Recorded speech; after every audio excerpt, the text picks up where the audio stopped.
Hey. I think we're live. Okay, yay! It's worked. Hello. Howdy, everyone. So we've got Murphy Law here. Hello, how are you? And Catherine Kelly. Hi, Catherine. How are you? Hey, Lee. Lee. Rach.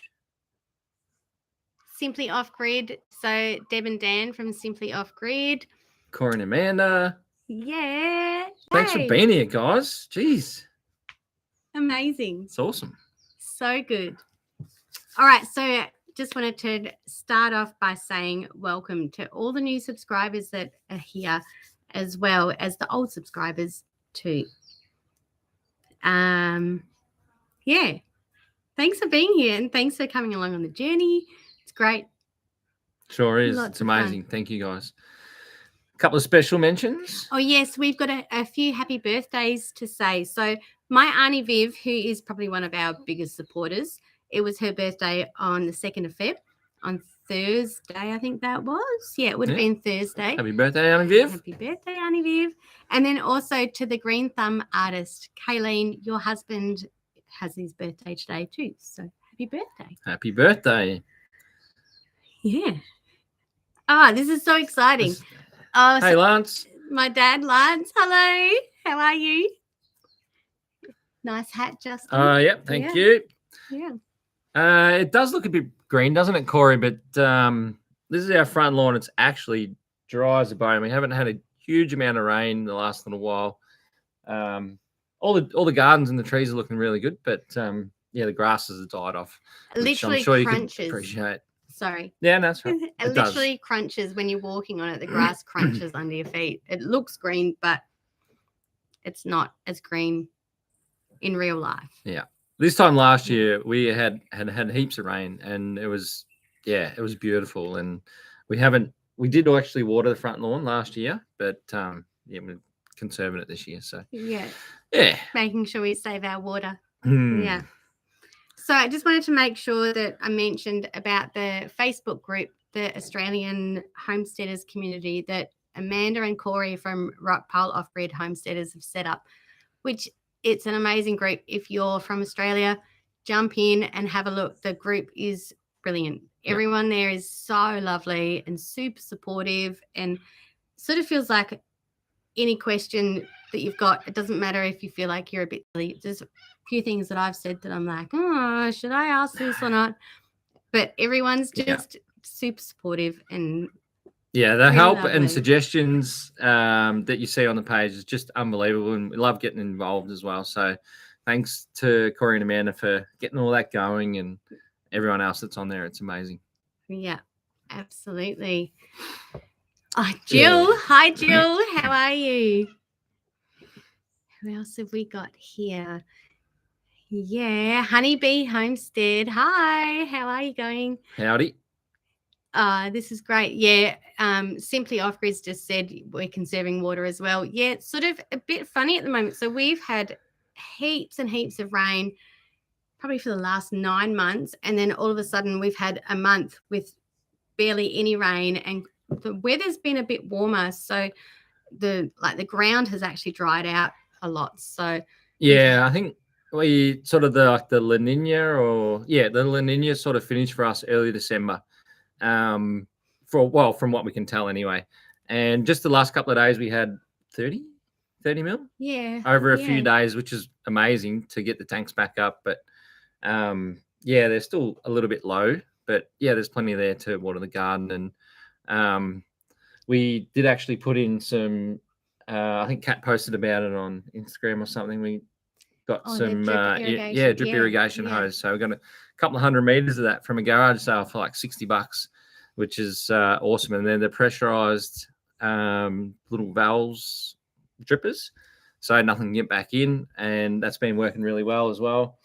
But it's going all right. We're going all right. Yeah. So with the drip irrigation too, we've had that set up so it's from just a few tanks that we've got that aren't actually connected to the house, so they don't have a pump or anything with them. So they've just been gravity fed, just setting up a hose and feeding that into the drip irrigation. It's been working really well. Yeah. So we will eventually be setting it up so our veggie patch is just behind us. Yeah.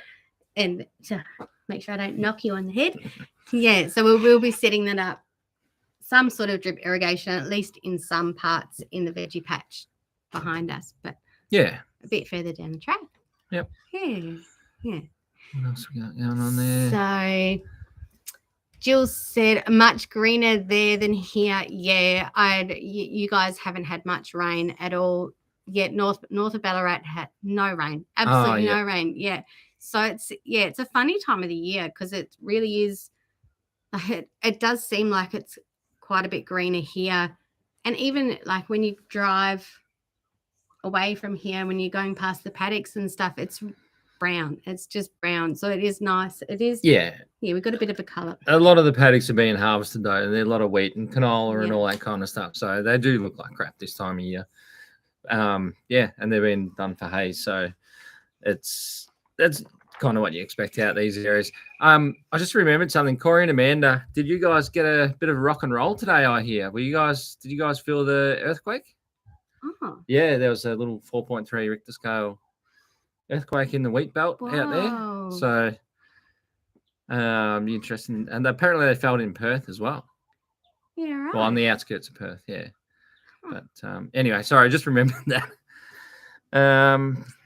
So the last video that we've just done is of the sourdough bread as well. Oh, so Corey just said no, they didn't feel it. Yeah, right. Huh. So the last video that we've just done is on the sourdough bread. So we did it it's quite a long video as well. I think it's like 24, 25 minutes. Yep. But it goes from doing the starter all the way up to actually doing the first loaf of bread. So I've actually got a few slices here so I can show you. Not much left. No, we've got literally 2 slices left. But I can show you what it looks like on the inside. Look at that. How good is that? So it was a bit more dense than normal. Yeah. But it worked well. Eh? Brekkie and toast, and it was awesome. Like unbelievable for Kat's first go. I was so impressed. I didn't doubt you, but it's amazing. And then this is our the terracotta bread baker thing that we have as well. So I think there's a German name for it, or there's a German brand that make them. This is apparently a knockoff of that we got at a garage sale for, I don't know, $10, something like that. And yeah, like I had nothing to do with the sourdough making or the starter or anything like that, but it was unbelievable. Yeah. So very, very tasty. If you're thinking about giving it a go and you haven't already, which I know a lot of you are doing it, just get into it. Yeah. And one of the things that I was saying to Justin the other day was it sort of is a fair bit of work, but really it's a fair bit of work that's stretched out over days and even weeks with so starter it's a little bit of work over a couple of weeks. Yeah. So it's like, even just to feed the starter, it's like a minute of work each day, but then you've got to do that for about like a week to 2 weeks, and then when you're doing the actual dough and everything, it was sort of over a few hours, but like a few minutes over a few hours, so a bit of time, then a break, then a bit of time, break, and that sort of thing. So it didn't really feel like it was hard work. Yeah, no, you can still do plenty of things in between. You've just got to be home to do it. Yeah. So weekend was good for that. Yeah. Have a look at the comments. So yeah, that loaf looked amazing. Yes, Corey, it was delicious. Absolutely. Yum stuff. It looked amazing. Only ever made damper. Okay. Ooh, yum. I don't think I've actually ever done that. We need to get into that. We have plenty of fires during. I know I wouldn't have a fire tonight. Actually, it's pretty chilly here in Victoria. So, but yeah, I need to get into making some damper. Definitely. Yeah. How long does your sourdough stay fresh? Well, I would say maybe about a week, but we have 2 slices left and we made it yesterday. So yeah. I don't think it's going to actually last that long. No. But yeah, it'd be right. It'd be fine for toasting with, I up reckon to a week. Yeah, a But week. the other thing, I'm not sure if you were going to mention it, but even though it had nothing to do with it, but from observing it yesterday, we could have done, well, Kat could have done probably 3 or 4 loaves throughout the day. So once you got that starter sorted, Yeah. you could prep 3 or 4 loaves to be doing in one day, and then maybe keep 2 fresh, and then freezing the rest as well. Yeah. Or So it would be like doing a much larger batch. So instead of doing one batch, like one loaf of bread, I just times it by 4, make 4, and then we can put a couple in the freezer, 1 in the fridge, 1 fresh. So, but yeah, I'd say it'd be about a week that you could probably keep it just in the cupboard. Yeah. But yeah, in a container. Probably. But it's that good. I don't think it'll last that long anyway. So yeah. Even if you're the only one eating in it in your household, maybe, I don't know, it still wouldn't last that long. Yeah. No way. Yeah. But, absolutely. Yeah. So I'm excited to do another loaf. Yeah. I was actually thinking about doing it today, but ran out of time. Yeah. But yeah, it might be during the week. Yeah. So the next time that we do some more, you do some more, because it won't be me. But we're going to look at doing some other bits and pieces within it. Oh, yeah. So we're thinking about doing so when I make the loaf, when you're sort of mixing it all up, to do olives in it, or garlic. Yeah. Rosemary. Potato. Oh, potato as well. Yeah. And tomato. the focaccia. Yep. Oh, and tomato too. Yep. Yeah. And just sort of mixing up, doing different flavors. Oh, chilies as well. Remember that jalapeno one? Oh, yeah. Yeah. So there was a jalapeno bread that we got just from the supermarket, I think it was. Yeah, Woolies do a really good jalapeno sourdough. Yeah. But I think ours is going to be way better. Yeah. Well, and it'll be with our own chilies as well. So we want to try and do it with using the stuff that we're actually growing here on the farm. Yeah. So. It was so good this morning. We had everything that we had for breakfast. So we didn't have any bacon or ham. We don't have any pigs, but which we normally would. Everything on the plate was from our place this morning. It was unreal. Yeah. So the bread and the eggs, we had spring onion. Oh, we had chili sauce. That's not our own chili sauce. Chili sauce. It will be. We've got a lot of chilies growing, so it will. We've got about 50 chili plants going on. So yeah, literally. Looking forward to that. Yeah, at least. Yeah. So part of doing the sourdough is looking at the waste-free 23, which Amanda and Corey have talked about on Rockpile Off-Grid Homesteads. So we've done the sourdough because we want to start stopping buying the bags of bread. Yep. Eliminate that plastic. But we've also been doing the dips. We've got a couple of different dips that we've been buying. So ones that are in terracotta, and they've got a little foil cover that you just tear off, which that's good. But at the same time, when you if you don't eat it all and it just goes into the fridge, it does sort of dry out a little bit on the top. But good enough for the next day. But pretty much. Yeah, between us two. But if there's more people, you generally finish them anyway. Yeah, you probably would finish them. And they're pretty cool to have lying around. So that's nice. And then there's the other one that we found, that Nuffin. Yeah, Nuffin, Nuffin. Yeah. Which that one was all in compostable containers, and the lid and the cardboard that went around it as well. So, but then I'm also planning on actually starting to make our own dips. We did do some dips. The beetroot one. Yep. So just beetroot and Greek yogurt. Oh, yep. And there was one with feta. Yep. Yeah. And a bit of salt, bit of pepper. And that was tasty. Oh yeah, that's always awesome. And then the other thing we've been doing is with the meat trays that we've been getting. Yeah. So once we've used the meat for cooking, then clean out the trays, and then I've been drilling holes in those and using those as like a seed starter.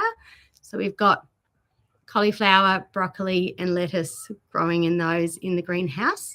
So it's probably a bit early for the cauliflower and the broccoli, but because it's been so cold here, and we've actually got broccoli growing in the garden from seed. Yeah, that's right. Just volunteering, sorry, Yeah. from all the plants that Cat didn't want to rip out.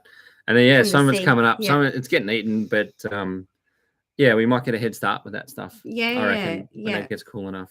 And we just sort of thought it'd be worth trying as well to see if it works, awesome, and if not, we can reassess later on. The trays are awesome. We had proper, I don't know, there must be like 50 mil or 60 mil square punnets, like this deep seed starting things, trays, they all go in. And they were great to start off the seeds, but we couldn't get them out. We probably had a little bit too much worm castings in there, which made it quite gluggy, which didn't help. But in the meat trays, we just grab what we need with the dirt around it, straight out, straight in. It's going to be good. I really like that one. No, I think that'll be better. And with those little punnet things that we did have, when you were trying to get it out, like I literally was turning it upside down and using a stick to try and poke out the plant, and just was worried about damaging the actual roots of the plant. And ended up parts of it were breaking too. So it was sort of, I think they would work if they were for trees or something like that, but not so much for veggies. It didn't seem to work very well. Yeah, it damaged the root, or did damage the roots a little bit. Yeah. Pretty much everything survived. There's been a few that didn't, but that's right. Well, I'm very confident in the meat trays. Yeah, I think that'll work well. Yeah. Another thing that we're hoping to do for Waste Free 23 is making our own biscuits. So we like to have biscuits and dips and cheese and that kind of things, but using the sourdough starter. So it was Nissa from Our Small Footprint.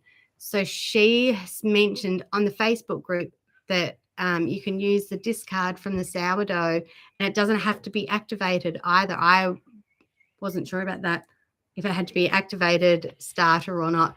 But apparently you can make up some biscuits with that. So that would also eliminate the plastics from there. Oh, and beer. Yeah. So I just realized as I was having to sip, another part of our waste, not like waste. Well, it is waste free actually. We do obviously recycle all our bottles, but it'd be nice to get brewing our own. I don't think I've never done it before. I've done it in like the brew barns and that kind of thing where you can go and do it yourself. But if anyone watching, has done any brewing, like we don't have a huge amount of space undercover at the moment or inside, temperature controlled. So I haven't looked too much into it, but it's definitely something we want to do going forward, because the old recycling bin, it ends up being pretty heavy at the end of the fortnight with the glass. And unfortunately, our beer preference doesn't really get made in cans at an affordable rate. So that's definitely on the cards coming up as well. Absolutely. But hit us up if you got any suggestions, mini setups for brewing, efficient. Yeah. There was actually a thing that I saw when I went to one of the brewing places in Geelong, that you can set up with an old fridge, and you can have the keg in the fridge and drill a hole in the side of the fridge, and you can have a little tap coming out, which that'd be cool to set up something like that eventually. But definitely. It would save a lot of waste, but it's not. We're not making it here. You just buy the kegs and tap them. Apparently you can make. Oh no, maybe they were bought. Yeah, kegs at that place, and you can make your own kegs at some places. But it'd be nice to do it all here. That's the other thing. I want to look into growing hops and as well. Yes. Because even if they're no good for beer, the structures that they grow on are pretty impressive. So and we can put it on part of the house where that gets a lot of the sun in the summer, and sort of help cool the house down a bit by shading it. And we missed a few comments. I know that I just see the comments going. So what have we got? So Fletcher Small Space Urban Garden, we are planning on making baba ganoush. Oh, yum. Yeah. Oh, with heaps of eggplants. Eggplants is one thing that we've actually really always struggled to grow. The plants have actually done pretty good, and we haven't tried them here, but in our old place. But then we never actually got anything like any of the vegetables growing on them. So I have to give that a go. But baba ganoush is delicious. That's really, really yum. Melbourne, yeah. Rachel's making a homestead, just getting eggplant flowers now. So yeah, it's lucky. Yeah, it's amazing. Is it still late though? I think it's.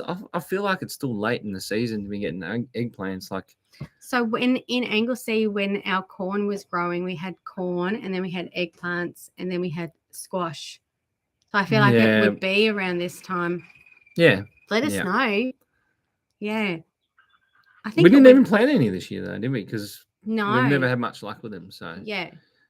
Yeah. Yeah, it was one of those, like, a bit disappointing when we first did it, because we had like part of our garden bed that was specifically for the eggplants, and we had corn growing, and then we had a little eggplant spot, and then we had the squash, but felt like it was a bit of a waste.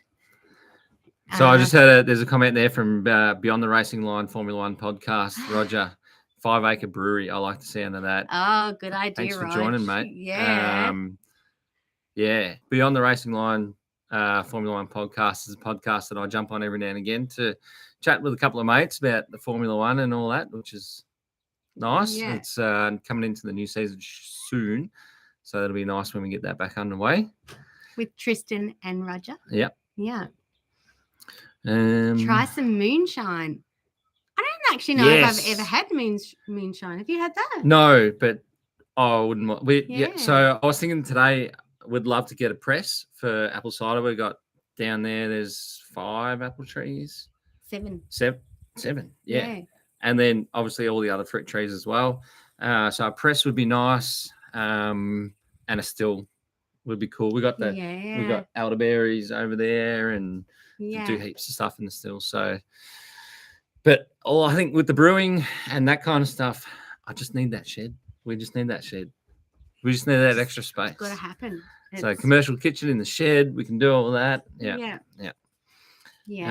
Lee, my uncle's been making his own beer for years. Everything's set up in an old fridge. Yeah. My dad made his own beer for a while and had a temperature controlled fridge. Yeah, I can't we've got to give it a go. Got to find some time in between everything we already do and work. And there was someone, I can't remember who it was, but someone, I think it might have been friends from Adelaide, that was saying that when they did their own beer and they'd, had the bottles and capped it and everything, and then they said it sounded like fireworks going off or something like that, and it was like they were popping. Yeah, that happened to my pop with lemonade or ginger beer once. Yeah, had to repaint the whole kitchen. Yeah. Oops. Yeah.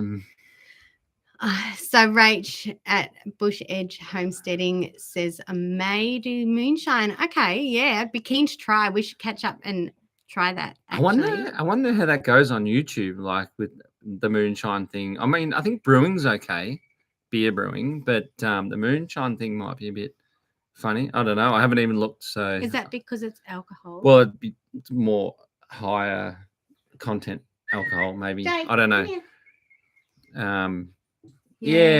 Or I think it'd be all right as long as you put in there, like in the description and stuff. I'm sure that would be all right. Yeah. And said it wasn't for kids. Sarah Noddle, have you tried making vinegar? Yeah. I was also thinking about this today because I seen Kat using some of the apple cider vinegar, and I was at the supermarket and having a look at getting more for some reason. I was standing right there. Don't get any more. We've got so much. There's a whole big container in the office. The red wine. Oh, the apple cider. Right. Yeah. Cool.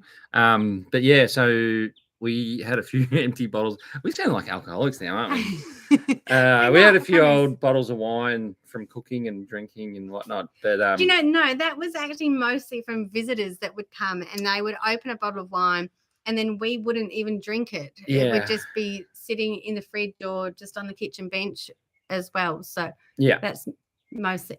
There might have been one or two from us. But ended up jumped on YouTube as we all do, and was like, how do we make this balsamic vinegar? And it was just like, pour it all in, aerate it a couple of times, put the cloth over top, and then just forget about it for 6 to 12 months, and then see how you're going after that. Yeah. It was a little bit more involved. Well, no, that's about it. But after that 6 to 12 months, which has only been about 3 or 4. Yeah. Yeah. And it still just smells like wine. Yeah. We checked it not that long ago. And So had a smell and it just smells like wine. Yeah. Still. So that's on the cards as well. Yeah. Radio Jonesy, hello. Hey, How is it in Jonesy. Tassie today? Is it chilly there? Probably or is warmer it than here. Warm, yeah. What is it here today? Like 20? Yeah, 20 degrees. 20. Yeah. So it was jumper on, warm. jumper off. It was overcast all day with the sun just trying to poke through. So it was like glary, but not glary enough to have sunnies on. It was And then odd. if we were actually doing stuff, when we were doing stuff in the garden, you had to take your jumper off because you'd warm up quite quickly. But as soon as you stopped, because there was no sunshine, it was chilly. It was very chilly.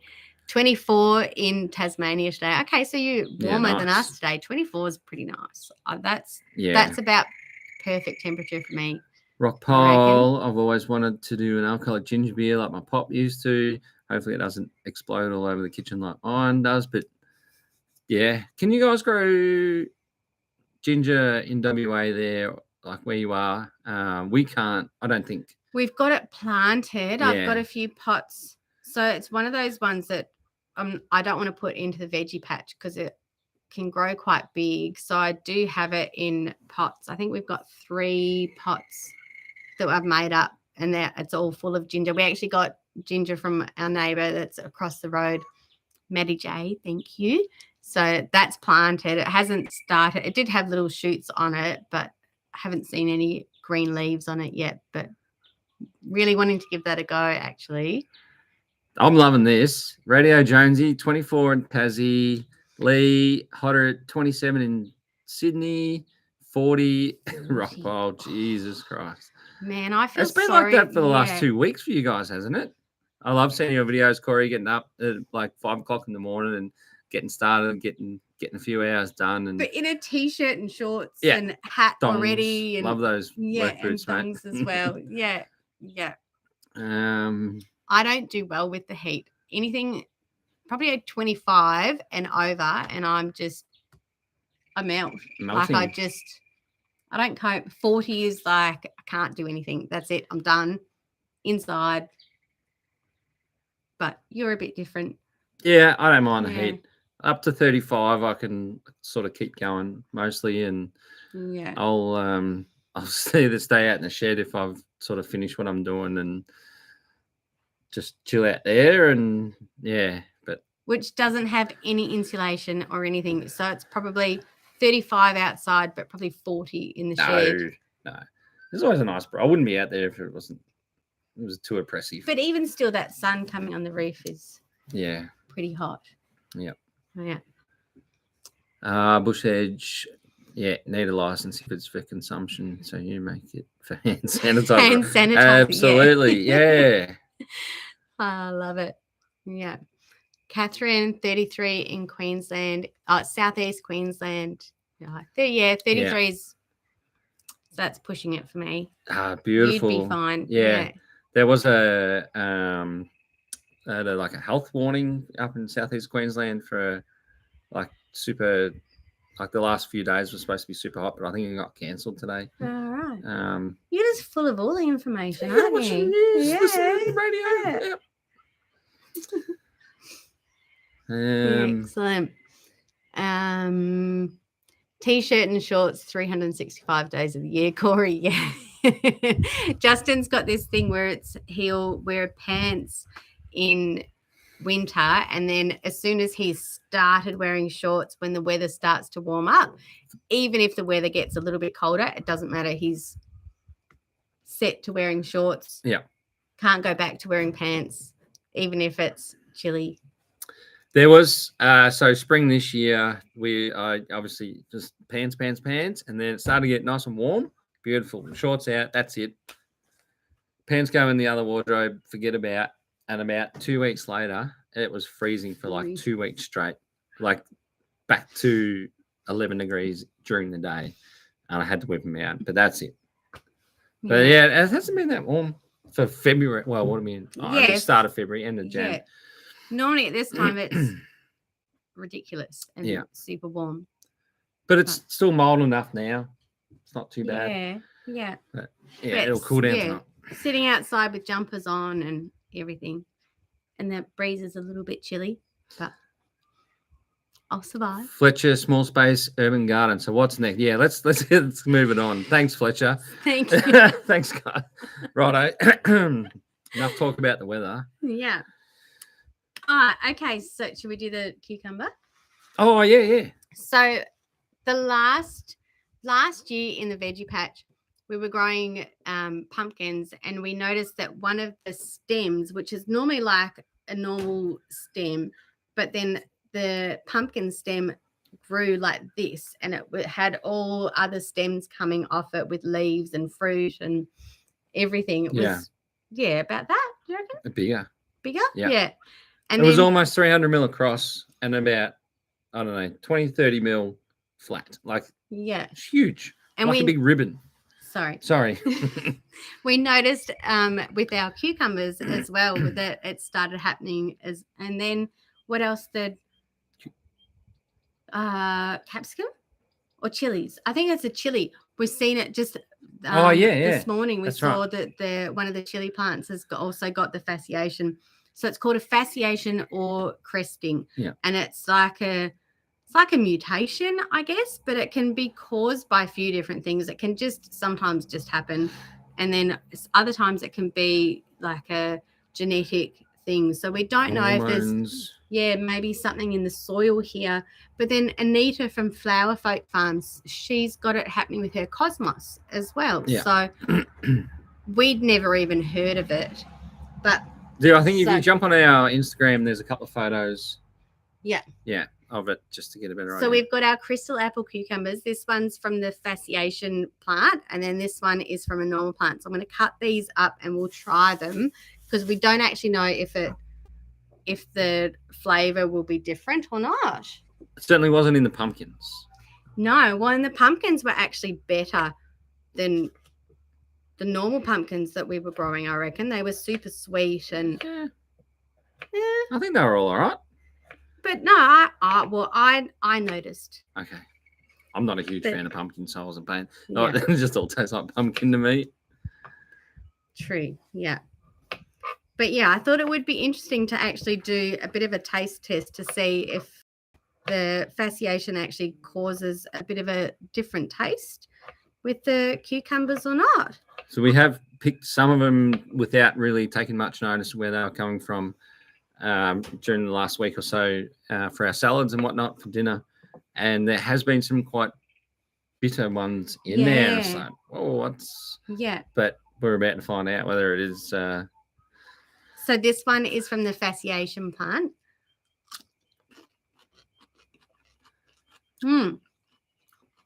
So that's delicious. Fun. Yeah. And then the next one is the one that wasn't from the fasciation. So it should be fine. Well, yeah, so it should be fine, but I wonder if this is the bitter one.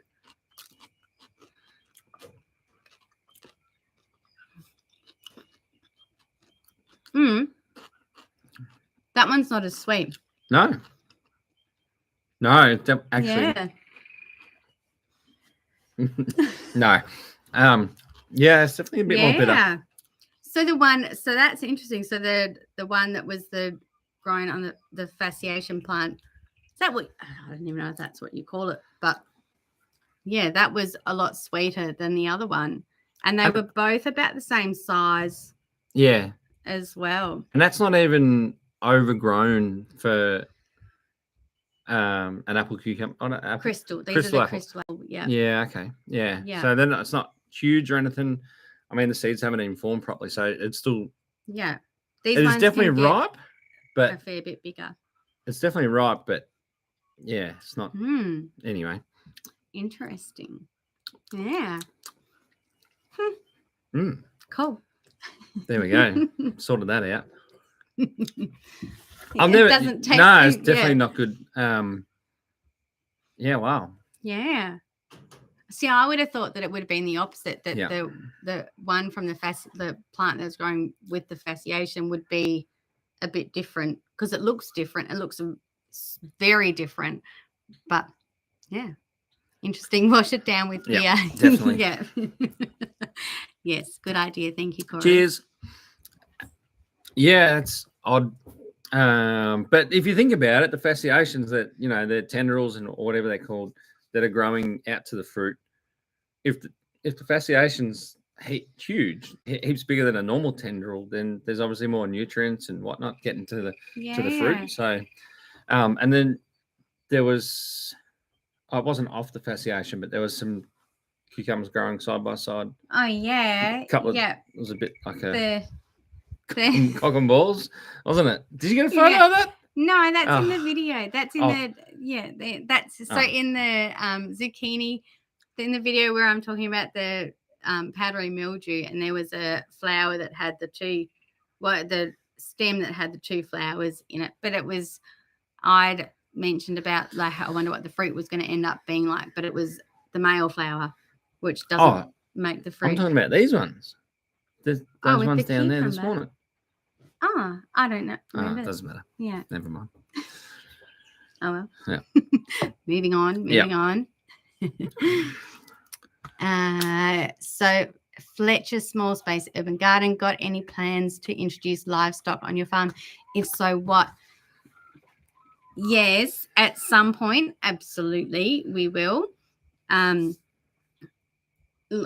Yeah, love to get a rooster. We've got a chicken who, she's actually a female chicken that's ended up growing the spurs on her legs as well, which I never knew was a thing. I thought it was just the roosters that had the spurs on their feet or on their legs. But yeah, she's got the spurs, and she's been broody for months. I reckon 4 months. Off and on for almost 12 months, probably off and on. Yeah. So because she's an astrolorp, so one of the black chickens, and she's beautiful. She's got beautiful feathers, and she's really healthy. And because of the spurs, apparently that means that they would actually make really good mothers, because they're super protective and can fight off anything that shouldn't be there. But yeah, we just haven't gotten around to doing it because we haven't got anywhere to actually put chicks or anything. Yeah. But not yet. Definitely want to increase the flock. But as for other animals, potentially. For me, I'd love, I don't know, some sheep, a couple of cows, but it tends to be with the chooks, like Kat takes care of the chooks, and it's kind of your thing a bit, isn't it?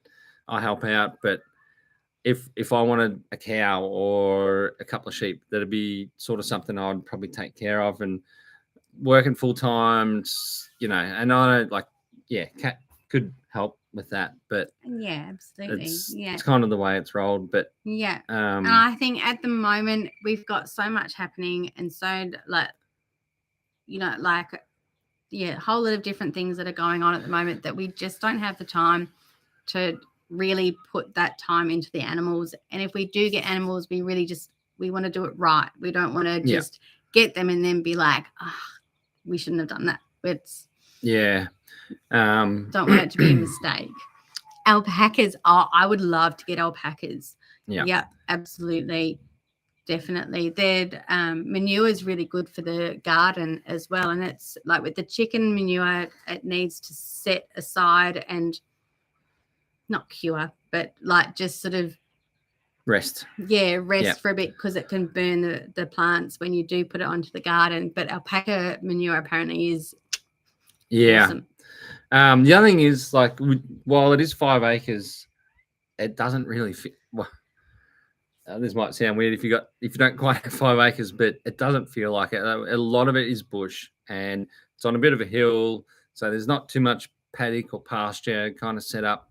There's one large area that's cleared, which we have a burn pile in the middle of, and that's which we also discovered today. Sorry to interrupt. We also discovered today that the chickens possibly are laying inside the middle of the burn pile. There's like, we watched one this morning and she just went running off into the burn pile, but she went like right into the middle. So we're thinking that we might have a little pile of eggs somewhere in the middle of our burn pile. Yeah, which is not ideal.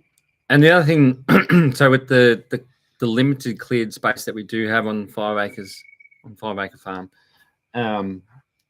some of it, well, most of it, we've got the gardens behind us, and then over there there's the allium garden, which you might have seen in another video, and then just beyond that is where there's going to be a bit of a meadow. But yeah, so we're trying to build the soil as well, because way back in the day, before this house was built, it was a potato farm. It's on a sandy hill. We're quite high up. The soil is really sandy, and yeah, we just don't grow enough grass. So we're in the process of doing heaps of green manure, heaps of legumes and grasses and all that kind of stuff, but trying not to do it with tillage as well. So it's hard because you need that soil contact with the seeds. But yeah, so the plan is coming up to autumn is to basically let everything grow from here, from now, to wherever it gets, put a whole heap of seed out, mow it down, so that will sort of be a mulch for the seed that we do put down. And then hay. Yeah, and then hay on top of that. We've got a couple of bales, a couple of large round bales. Oh yeah, just there. One there and one there. That surprisingly go a very long way, which we done there in the front late last winter. I didn't want to do it over summer just because of snakes, just to get in. They would have been perfect for them to get in underneath that layer. Yeah. Yeah, so we've got to build the soil up to get a pasture going, to have those extra animals anyway. And it's what would help with building that soil up as well would be manure. Yeah, yeah. So it's a 6 one way, half a dozen the other. I'd probably prefer to have the vegetation there for them first, rather than put them on there and feed them and having to buy in hay bales and all that kind of stuff. So that's kind of where we're at with that. Yeah, we could move them as well. We could set them up like with the chicken wire, some better electric fencing and that, and move them like you see with Joel Sullivan and all the regenerative farmers moving their flocks around, that kind of stuff. But just got to decide what we want to do, whether it's sheep or But yeah, it'd be better to have the pasture there for them to eat than get them to help build the pasture, but be buying in a whole lot of food. And so it's sort of the work that it would take to bring in the food for them is a bit too much for us at the moment. And so we're trying to build the soil and make that better before we look at getting other animals. But yeah, definitely on the cards is so I think more animals. Yeah, to help build the soil and fertilize the soil as well. We currently have 14 chickens. 14, yeah.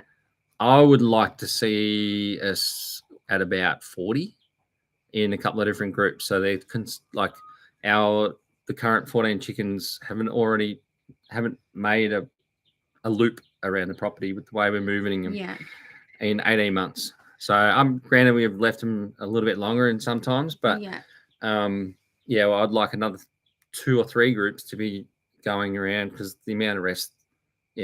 So we could do it that way, fertilize the grass, and where they have been, it's brilliant. So we could have a sheep or 2, but it's also, if I'm going to be doing it, I want to be doing it for food.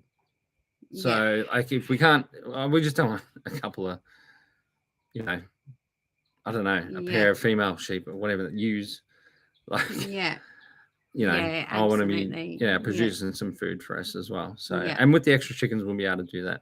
So that's the first thing. But anyway, just have a quick look at the questions or the comments. So rock pile, and they poop all in one pile. Ah, yeah, Yes, yeah, yeah, absolutely. So Fletcher Small Space Meat Urban Garden, we are doing meat rabbits. Yeah. It's working really well, combining with the chooks. Yeah. I can't remember who it was that we saw that was doing that. I feel like it was someone in Melbourne that had like an urban garden, and they had, maybe it's No, you guys, but yeah. Roast chickens for dinner. Yeah. Yeah. Roast lamb tonight, actually. I've actually got to keep an eye on the time. Yep. Yeah, Justin's got to run in and do the lamb in a minute. Yeah. Yep. Animals. Right, Jonesy. Yeah, animal keep you at home unless you get a carers for when you're away. Yeah. Yeah. See, that's the other thing. So for us at the moment, we've got the chickens. They're set up in their coop, and they've got an automatic door so that it closes and opens at certain times during the day, well, in the morning and at night. And so we can actually, and they've also got their feeder that they stand on a little platform, and lid opens and they can eat their food, and they've got plenty of water down there. So we can actually leave them. We could probably leave them for 5 days, maybe. We done 5 days. Did we? With that, New Zealand. Oh yeah. No, true. We've done 5 days where we haven't been here, but no, we had our neighbour actually come in and check on them as well. Maddie J come and sort them out. Thank you, Maddie Grab J. some eggs. Yeah. But so that's one of the things as well, is that we need to have it set up properly so that if we do get more animals, it can be set up so that we can also have a weekend where we go and stay with friends and family. And plus we got this maggot down here as well, so we have to go to a boarding kennel. We should probably explain that we call Jake Maggot. Come here, buddy. Jake, come here. So one of Jake's nicknames is Maggot or Maggot Head, but there you are. It's not in like a mean. It's an endearing term for Jake. Just calling him a maggot. Hey, because he has been known to get into some feces. Yes. Kangaroo or otherwise. Some of the buried meat. Yes. Yeah. So his little nickname is Maggot, isn't it? Yeah. So it's a bit of a weird nickname, but Maggot is one of his names. Yeah. Maggot Head. Yeah. But he will go to the kennels when we go away. Yeah. Or we also do get friends to come and stay as well, friends and family to come and stay, which has been really good. Means, like we can get little updates and that kind of thing. And we normally get photos of Jake asleep in certain parts, like in the garden and inside and everything. He is the laziest dog. Maybe not the laziest dog ever, but he's the laziest Kelpie I've ever seen. He's hopeless. Yeah. He's lovely, but he's like hopeless. A lap dog. He is like a lap dog. Yeah. Hi, Helen. Hi, Helen. From Greece. Nice. Yeah. Yeah. Just about as cute as your nicknames, Kat. Yeah. All right. Oh, yeah. Should we do what we're harvesting? Yeah. So some of the stuff that we're harvesting from the garden at the moment. So we've got a fair bit of basil. We've got Thai basil and lemon basil as well. Heaps of zucchinis. The zucchinis are going mental at the moment. So we're using a lot of them for our food, but also giving them to the chickens. And I've also cut them up and frozen them and to keep for stir fries and that kind of thing. We've got our crystal apple cucumbers, which these ones here, and then the green apple cucumbers, spring onions and shallots, coriander. We've got so much coriander seed that we're actually going to be sending some to a few lovely people that we know. Yep. Rainbow chard, celery, which the celery is, it hasn't grown super large at the moment, so I'm just using it for like when I'm making stocks and that kind of thing. The raspberries have got a whole lot more like new fruit on them at the moment. Yep. Potatoes and beetroots, which we're using the beetroots for the bulbs, but also using the leaves. But actually, we've had a lot of salads with the beetroot leaves lately, which has been really good. And then we've got our onions and our garlic as well. How many onions do we have? Oh, I can't remember. 400? Maybe. Yeah. So it's brown and red onions. Probably would be about 400 maybe. Yeah, all up. Yeah, I think. I've got them here actually. So. Not all of them. No, not all of them. But this is about the size of a normal onion that you would get at the supermarket. Yeah. And then.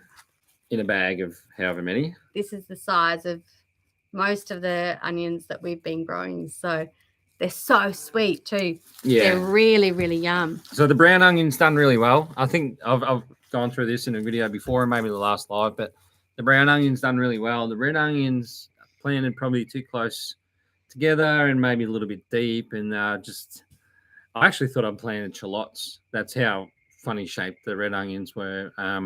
But they're definitely super tasty though. They are, but it's just a lot of work for one onion. Like, yeah. But yeah, we'll correct that next year. Or this season. And then we've got stuff that we'll be harvesting soon. So our tomatoes have been delayed because of the weather. They like warm weather and it's cold. It's really cold here at the moment. We did have some warmer weather, but right before that was a lot of cold weather when they would have been growing and starting to really take off. Then they loved the warmer weather, but now it's gone cold again. So that'll be a little bit later. Yeah. The icicle radish or daikon radish, that's been going all right. Yep. Sunflower seeds. Our corn's doing quite well. I don't know if you can see it. No, you probably can't see it from there. But that's doing really well. Yeah, it's right there. Oh, yeah. So just over Justin's shoulder. So there's that heirloom corn. Heirloom corn. And the popping corn. And popping corn. Yeah, so it's a bit weird. Over in the allium garden, which you've seen in other videos, there's heirloom, popping corn, and sweet corn. Sweet corn's done nothing. It's not that great at all. The heirloom corn's going really well. And the popping corn seems to be okay over there as well. Yeah. What else? Chilies. We have so many chilies, like 50 chili plants, and most of them have got little chilies on them. Most of them are the cayenne chilies. Habaneros won't be far away. Yeah. They're the other. So I don't know how many we got at each, but probably 50-50 roughly. Yeah. And then some jalapenos. Capsicum's going to be a while off yet. Yeah, that's got little tiny flowers on the plants, and that's it at the moment. But same thing, like with the capsicums and chilies and all that kind of stuff. Even where we were in our last place, completely a little bit different climate down near the ocean. We were harvesting into April and June for capsicums and chilies and all that kind of stuff. I don't know what it is about Victoria, but yeah, I mean, probably a little bit different, a couple of hours north, but yeah. Bit of a weird one. And finger limes as well. We've got 3 finger lime trees. So I've planted 5 all up, but 2 of them didn't survive. And then 3 of them did really well, and we've got little tiny finger limes that are growing. The elderberries have started. The berries are there, and they're starting to change colour at the moment. The gooseberries and Cape gooseberries, and we've got our olives and our feijoas. There's a few. Our olive trees are not very big, and the same with the feijoas as well. That's all right. They're young. We just want to get them established, and then a couple of years' time, we'll be able to get heaps off them. So. There's tiny little olives on the olive trees, but which probably won't make it. But no. Yeah. But it's still exciting. Yeah. Yeah. And same with this. Yeah. Same with all the fruit trees, citrus as well. It looks promising. There's heaps of buds, and then there's heaps of tiny little fruit, and then they drop off or whatever. But as long as they're plants are alive, Yeah. I'm happy, and we'll enjoy those in a couple of years' time. Yeah, absolutely. Yeah. Yeah. Have a quick look at the comments. Have a quick look at the comments and wrap it up, I think. Yeah. Yeah. Sounds like your dog is part cat. Yeah, he is. Yeah. Yeah. He's a big wuss. Absolutely. We'll have to try chocolate zucchini cake. Oh, yeah. Yeah. Although we don't really eat many sweets, do we? But No. I'm sure we could probably Give force that a whirl. ourselves to. Yeah. I killed coriander each time I planted it this year. Ah, interesting. We've had heaps. We've Yeah. it has bolted really quickly, and that's probably why we've got so many seeds as well. Yeah. But we have one variety though. I can't remember where you got it from. It was called Calypso coriander, and it took ages to bolt. It looked like it was bolting, but it didn't. Like it was really good. So that could be a later one, like throughout the middle of summer. Yeah. So Absolutely. Minced stuffed onion rings. Oh, Corey, that sounds amazing. Yeah. Yum. Corey had some jalapeno peppers stuffed with risotto poppers. Oh no, peppers. Yep. Stuffed with risotto the other day. Yep. That sounds really good. Sorry. That's what's the that? Timer going off for the veggies. Oh, that's all right. That's all right. Can wait. We're just about to wrap her up. Yeah. We'll have to finish it up Catherine soon. have to go. Yeah, we have to go too. Yeah, we're going to head off too soon, Catherine. But thank you so much for joining. Lovely to see you here. Rog, been on the racing line. Do you guys do much produce swapping with the locals? No, not yet. We got a whole bunch of garlic to start our garlic variety, I suppose, from a local person. That was awesome. But Kat's been in contact with them and talking about doing like a little street stall almost. So they've got a place that's down on the main road, and they want to set up like a little stall where it's just you stop and have a look at what's there. Yeah, I mean, there's plenty of little farm gate kind of. So many people around the area have their own things going on and do really well with fruit or do really well with, I don't know, carrots, potatoes. So it'd be nice to sort of probably get a little community thing going, because as far as we know, we've only been here 18 months. There's not really anything like that happening. So it'd be nice to, even if our place, the 5 Acre Farm, was sort of like a hub for that, that'd be awesome. Yeah, absolutely. Yeah. Lots of little plans like that in the future, but not so much right now. Yeah. Mini Pen and me, bugger, missed most of it. Well, maybe next time I remember. You can always go back and watch the live later on as well. If you just go to the homepage and you click on the live tab, it'll be there. Next to the shorts and videos, it'll be on the live button there. And I don't know if you guys can hear it. It's perfect timing because we're going to wrap it up. But the crickets in the lawn, I don't know if it's coming through your speakers, but for here and out the back, it is deafening. Like it just goes straight through and straight out the other side. It rattles my brain. So, on that note, thank you guys all for all the beautiful comments and being here. It means a lot to us. Absolutely. Yeah, it's awesome. Love, like all the support is just incredible. It's been so good. Yeah. So nice. Love it. Yeah. See you guys soon. Enjoy your Sunday night, everyone, and take care. And we will see you next time. Bye.